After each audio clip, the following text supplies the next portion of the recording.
உலகெங்கிலும் போலவே இலங்கையில் பெண்கள் பலவிதமான வன்முறைகளுக்கும் அடக்குமுறைகளுக்கும் உட்படுகின்றனர்.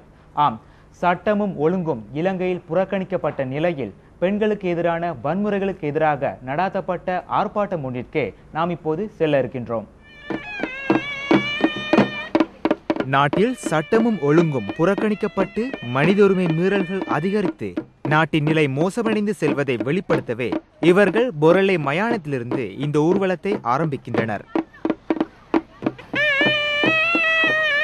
துக்கத்தை வெளிப்படுத்தும் வெள்ளாடைகளோடும் கையில் கருப்பு பட்டிகளோடும் மரண ஊர்வலத்தினை மேற்கொண்டு நாட்டின் நிலவரத்தினை இவ்விதம் வெளிப்படுத்துகின்ற இவர்கள் பெண்கள் உரிமைக்காக செயற்படும் பல்வேறு அமைப்பை சேர்ந்தவர்கள். இந்த நிகழ்வானது சர்வதேச மனித உரிமைகள் தினமான டிசம்பர் 10 இடம்பெற்றது. කාන්තාවන්ට විතරනේ ජාතින් හැමෝටම මිනිස්සු වශයෙන් ඉතින් අපි හැම ජාතියක්ම එකයි වගේ කියලා සලකනවා. ඉතින් ඒ අයට එක එක අසාධාරණකම් වෙනකොට ඉතින් හිතට ටිකක් මේක ඒ හින්දා අපි මේ යනවා. ඉතින් බහැලා යනවා අපිත් පාරේ බය නැතුව. மனிதாபிமானத்துடன் எங்களுடைய உரிமைகளை எங்களுக்கு தந்து நல்ல ஒரு அரசை நடத்தி இந்த பிரச்சனைகளுக்கு தீர்வு காண வேண்டும் என்பதே எங்களுடைய வேண்டுகோள்.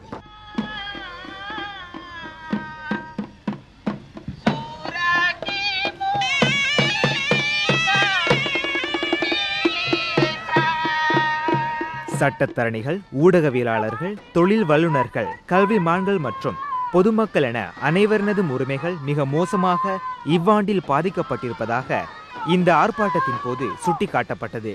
இத்தகைய வன்முறைகளுக்கு முற்றுப்புள்ளி வைக்க வேண்டும் என்று இவர்கள் இதன் போது கோஷம் எழுப்பினர்.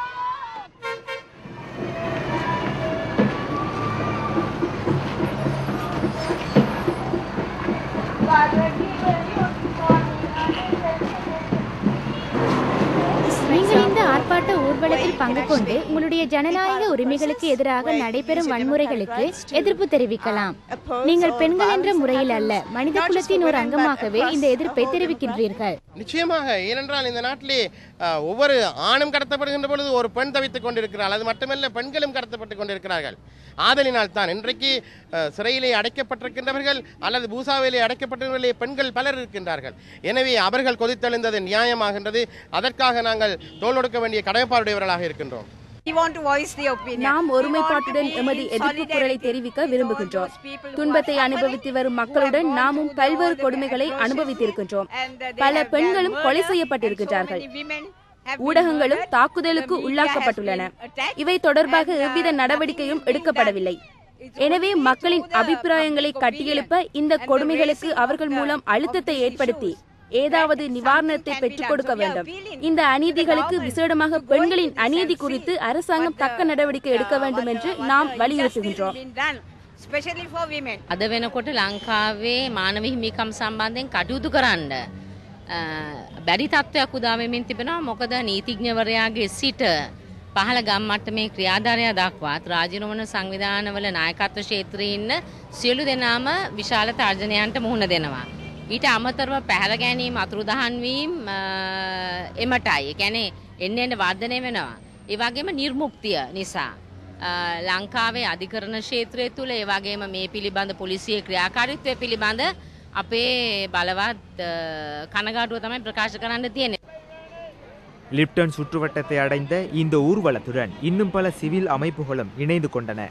இலங்கையில் இடம்பெறுகின்ற மிக மோசமான வன்முறைகளுக்கு எதிராக ஒரே நோக்கோடு ஒன்றிணைந்து செயற்பட அனைவரும் முன்வருமாறு இதன் போது அழைப்பு விடுக்கப்பட்டது. இவ்வளோ சொன்னால் கவர்மெண்ட் கேட்குறாங்கல்ல, அது நாங்கள் வீச போய்ட்டு நம்ம வேண்டாம் தூக்குறாங்க, நேராக போனால் அது வேலை தூக்குறாங்க. என்ன தான் செய்கிறேன், இதை நாங்கள் போராடி பார்க்குறோம். அப்போ எங்கள் வெற்றி கிடையாது. எங்கள் அனைவர் மத்தியிலும் ஒருமைப்பாடு இருந்தால் மட்டுமே மனித உரிமைகளை பாதுகாப்பதற்கு முடியும் என நான் நினைக்கின்றேன். நாம் பொதுத்துறையில் பணியாற்றி வன்முறைகளை பொறுத்தளவில் ஒன்றிணைந்து செயல்படுகின்றோம். இன்றைய இந்த எதிர்ப்பு ஆர்ப்பாட்டம் இதற்கு ஒரு நல்ல உதாரணமாகும். இந்த வன்முறைகள் கம்பளத்தின் கீழ் மறைக்கப்பட்டுள்ளது. அப்படி இருந்தும் இது பற்றி மக்கள் பேசுவதற்கு எவரும் தடை விதிக்க முடியாது.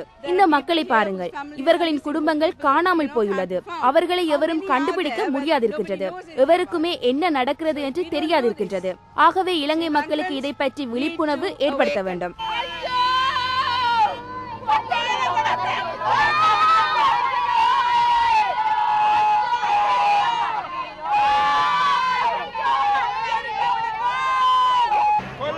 சட்டம் புறக்கணிக்கப்பட்டு நாளுக்கு நாள் அதிகரித்து வருகின்ற மனித உரிமை மீறல்களை தடுக்க சிவில் அமைப்புகளும் மக்களும் ஓரளவு பங்களிப்பை வழங்க முடியும் என்றாலும் சட்டத்தை பேணி மக்களின் உரிமைகளை பாதுகாக்கும் பொறுப்பு அதிகாரத்தை சுமந்து கொண்டுள்ள அரசாங்கத்தின் கையிலேயே பெரிதும் தங்கியுள்ளது.